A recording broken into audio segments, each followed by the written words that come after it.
Hi everyone, welcome to my review of Clint Eastwood's Unforgiven in 1992. Now, Unforgiven is a film that, it's one of the most acclaimed films of all time actually now. It's in the top 250 on IMDb as well. Most people consider it Clint Eastwood's best directed film, of the films he's directed. Of course, because he's been in, starred in many other films as well. And, Clint Eastwood, he's one of my favourite just kind of artists of all time, as an actor and, as a director and everything. And, of course, The Good, the Bad and the Ugly and everything is just a legend, and he's made some great films. And this is, as I said, it's one that most people consider, the greatest that he's made. And, he's made some ones that aren't that great. American Sniper included. Wasn't a fan of that film. But he's made some great ones. And Unforgiven, have it on Blu-ray. I showed it in my collection, I think. And yes, it's out on 4K now, which I'll pick up, of course, at some point and rewatch on that. But this is a film that I watched it. It was one of the films basically as a kid. I kind of teenager. I stayed off of school a lot. And sometimes I was ill, other times I wasn't. And I just wanted to watch films and play games and stuff. And this is one of the films, along with Dances with Wolves, Gangs of New York, American Werewolf in London, films like that. And The Untouchables. Actually, these are the sort of films actually that I remember I watched quite a lot when I was off, school. And I've seen it many times, over 20 times probably. This film actually, and I absolutely adored it. I was obsessed with it.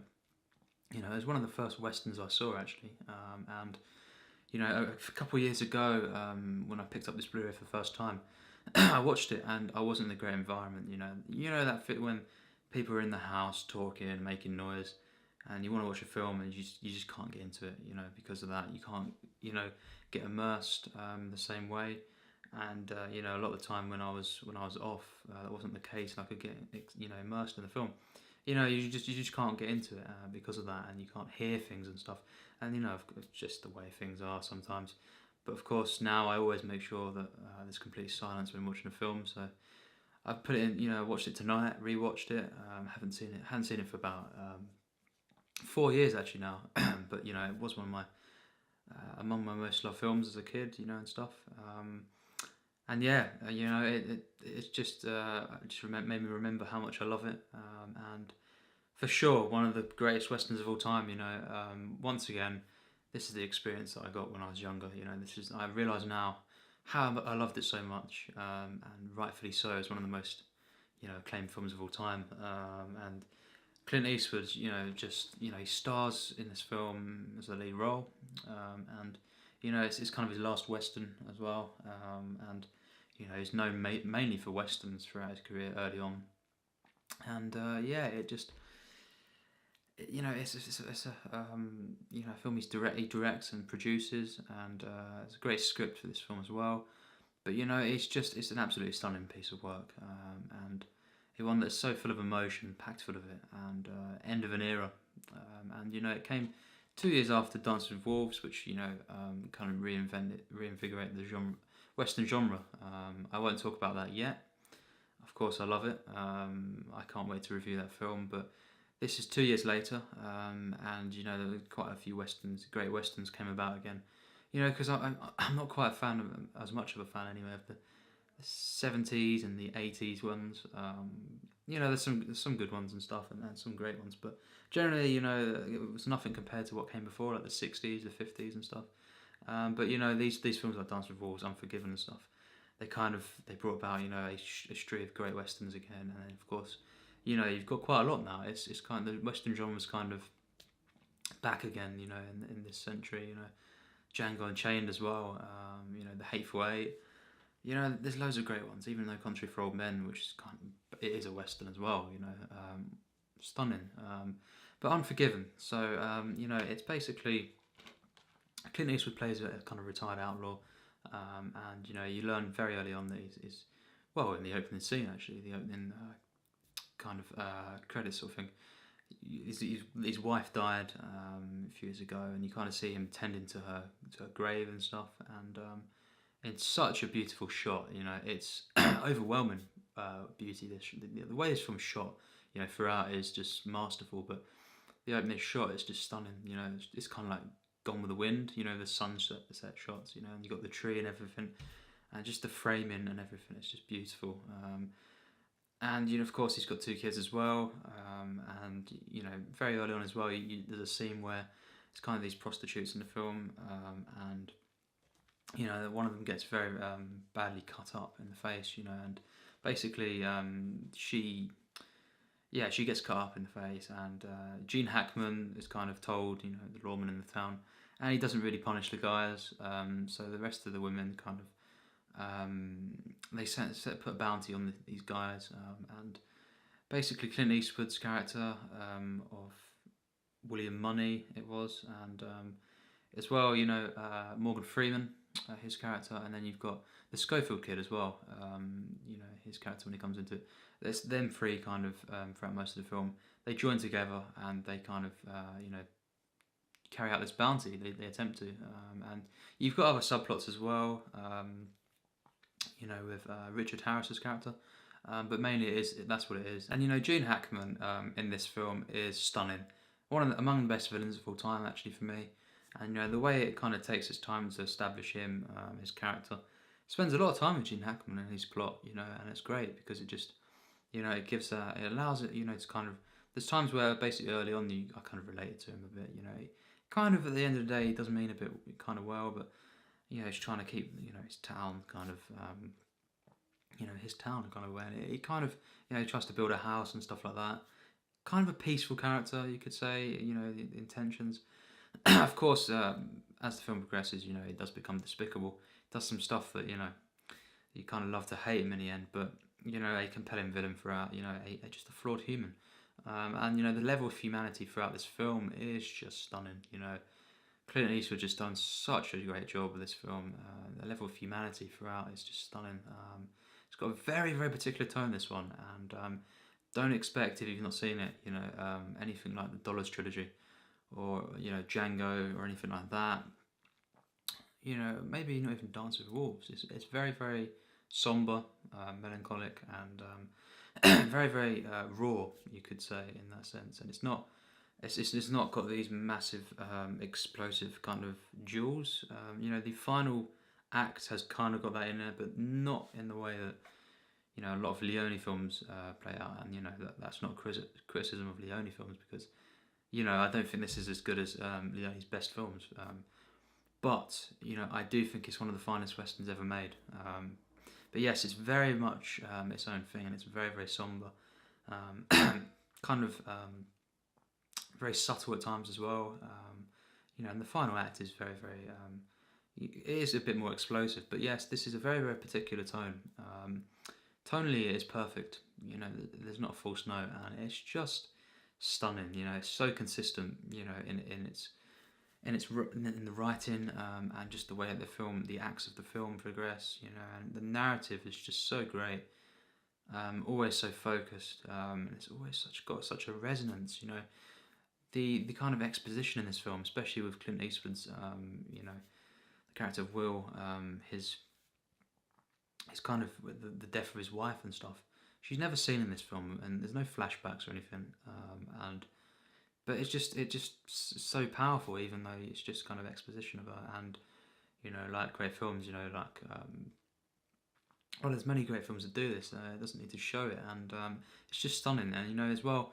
There is some great music in this film, of course. The soundtrack is overwhelming. You know, it's beautiful soundtrack, stunning, and the theme of his, you know, of his wife and stuff.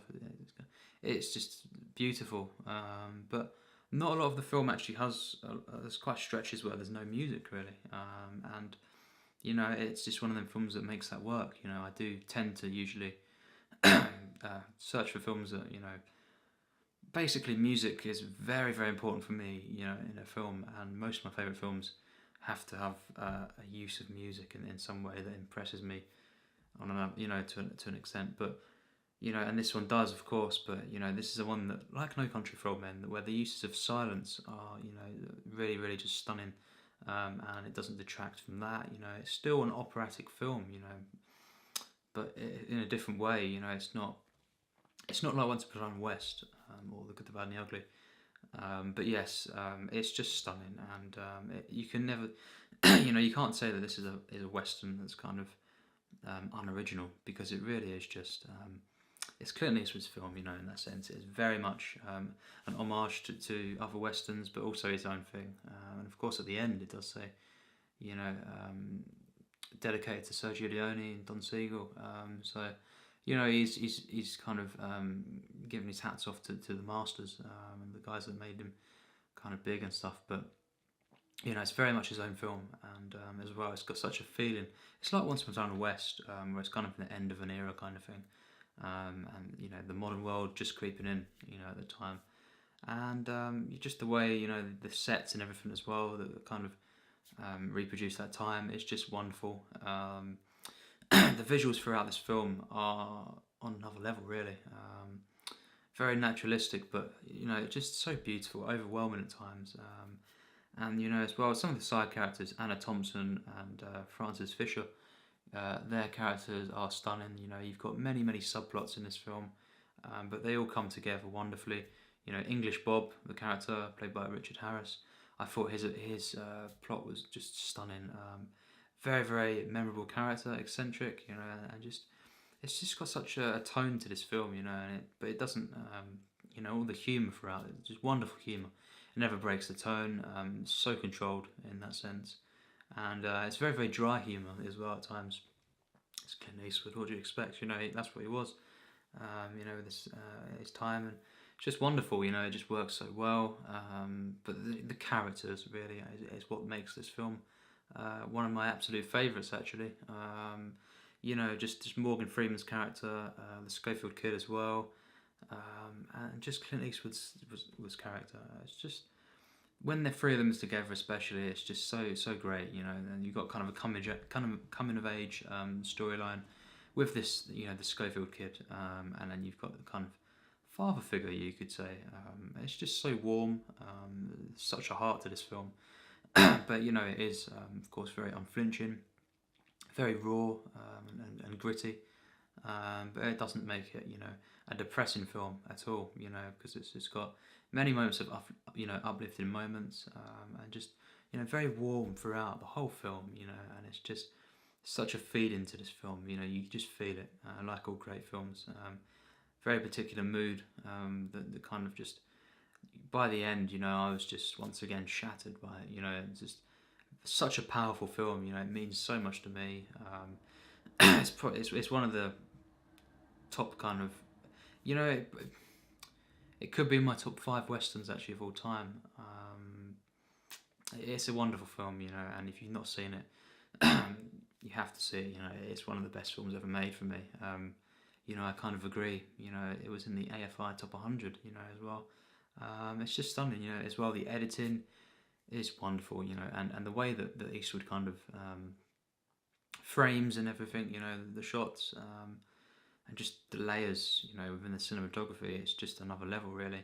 You know, he did kind of pay homage to Leone and stuff, but definitely his own thing as well, and a very different style, of course. But you know, there's a lot of kind of medium long shots in this film, but they work perfectly. And you know, there's not a lot of there's no really extreme close-ups or anything like that. But you know, it's just the way he incorporates, the way he employs his shots. It's just stunning, and it's definitely, you know, his own thing. It's very unique, and he just, when he needs to, he uses all the right shots. You know, the close-ups and everything. But you know, it's not really like a Leone film in that sense, the extreme close-ups or anything. But yes, it's just to wrap up. You know, this film is wonderful. I think it's a flawless masterpiece. One of the best films ever made. Clint Eastwood is just amazing in this film. You know, Anna Thompson, Frances Fisher, their characters especially, you know, of the women, the prostitutes storyline, just stunning, you know, and all the characters in this film, you know, Richard Harris's character, and just that trio of Morgan Freeman, the Schofield kid, Clint Eastwood's characters, stunning, you know. The build up to this film is just so beautiful, you know, and so perfect, you know, and it just kind of for the most part, you know, especially around after the 45-minute mark, it just keeps getting better and better. To a final act that is just wonderful, one of the best final acts in film. You know, it's got a great shootout, stunningly put together, and just, but it's got such an emotional resonance. You know, it's not a long film, you know, but it still manages to feel like an epic, and because of the great exposition and stuff as well, it feels like, you know, great films like this that aren't too long feel like they've covered so much as well, because of, you know, it's got great exposition, great setup, and then just, you know, it's an adventure film at times as well, wonderfully uplifting, but also extremely sad and moving at times, overwhelming with emotion. Just the passion that was put into this film by Eastwood and everyone involved, you know, and the soundtrack, everything, you know, it's just beautiful. It's a beautiful film, you know, and it's a kind of a landmark Western, and yeah, probably in my top 5. I think actually that this actually, now after seeing The Searchers and this, you know, rewatching it again, I think this could be better than The Searchers, actually, which is saying a lot. You know, I think that film is an absolute masterpiece, but I think this maybe takes the edge. And you know, I just cared so much about this film throughout. You know, all the characters, the kind of the emotional undercurrent of the story, and just the way it's told. It's in such a human way, very beautiful. You know, in every sense. Cinematography is just stunning, really spiritual, and you know, the ending is so spiritual. It's one of my favourite ending shots in a film, and you know, it's just stunning. You know, just the way that this film progresses, and you know, the way Eastwood explores his themes, just wonderful. You know, it's just a stunning film, and easily one of my favourites. Well into my top 100, actually. That's how good it is. You know, and it's just a stunning film. Highly recommend it. Overall, I think this manages to get it into my 100% plus. Tier 1. I think this is probably the best film I've seen in, you know, since Once Upon a Time in America, probably, actually. It's that good, you know, and absolutely perfect from start to finish. You know, it's an unbelievable film, full of great characters, wonderful story, visual storytelling. You know, some fine visual storytelling. This is wonderful. You know, in that sense, and every aspect in this film. You know, all the acting performances. Rightfully, you know, it won 4 Oscars, including Best Picture, Best Supporting Actor, Film Editing, Director. You know, rightfully so, and easily the best film of 1992, and among the best of the 90s, and you know, just one of the best films ever made for me, really. Certainly among them, in my top 100. So yes, thanks for watching my review.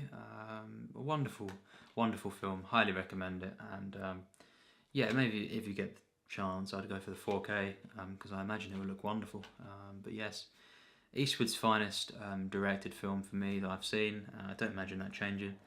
And you know, it's not you know, on the level of The Good, the Bad and the Ugly and Once Upon a Time in the West, or even a couple other westerns, but it's probably the 5th best western for me, certainly, and an unbelievable film. So thanks for watching my review of Clint Eastwood's Unforgiven.